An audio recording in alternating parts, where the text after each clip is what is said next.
It's time for some Tolkien trivia! Yay! Since Tolkien Week is all about spreading the love of Tolkien and his works throughout the world, I thought I would give you some little top 10 Tolkien trivia tips to tell people. Yeah! So here we go.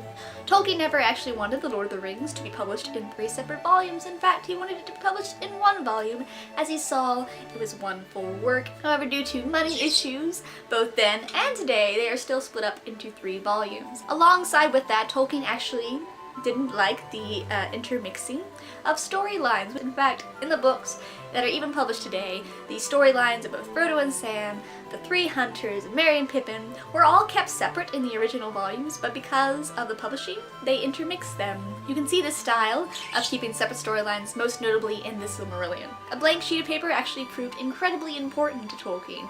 During his early years in teaching, Tolkien was filling out study certificates and marking up papers when suddenly he found a blank piece of paper mercifully left blank by a student, and on that sheet of paper he wrote the words, "In a hole in the ground there lived a hobbit."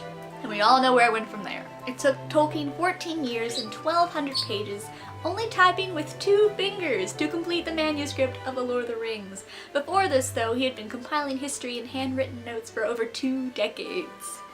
14 years! Ah! As of to date, it is estimated that The Hobbit has sold over 100 million copies, and The Lord of the Rings has sold 150 million copies, and both have been translated into roughly 50 different languages. That's a lot of books! While Tolkien's most notable books are obviously The Hobbit and The Lord of the Rings, he actually considered the Silmarillion his most important work, and I would say that it's also probably one of the hardest to get through, but rewarding. The Silmarillion covers the first, second, and the beginnings of the 3rd age of Middle-earth, so all the elves, and all the history, and the creating, and it's very, very in-depth and scholarly.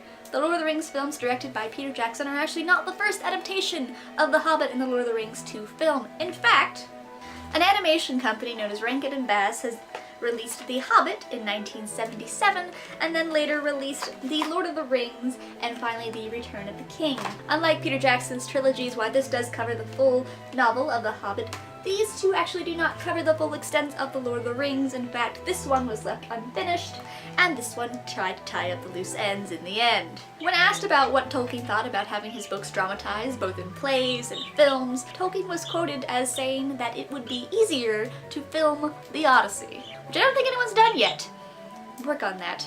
Tolkien was also friends with another fantasy groundbreaking author, C.S. Lewis. In fact, C.S. Lewis and J.R.R. Tolkien, among a few others, founded a group called the Inklings, which is a writing group, and they had fun and drank at a pub and reviewed each other's works. Tolkien sadly passed away in 1973, however his son Christopher Tolkien has published a number of his works after his death, most notably the Silmarillion, The Children of Húrin, The Histories of Middle-earth, Roverandom, The Legend of Sigurd and Gudrun, as well as the most recent and probably the last one, The Fall of Arthur. And here's by far the most astounding piece of trivia that I have found thus to date about Tolkien. Tolkien knew a lot of languages. In fact, his mother introduced him to French, German, and Latin. However, when he's in school, in Oxford, it is said that he taught himself or studied Greek, Middle English, Old Norse, Gothic, Modern and Medieval Welsh, Finnish, Spanish, and Italian.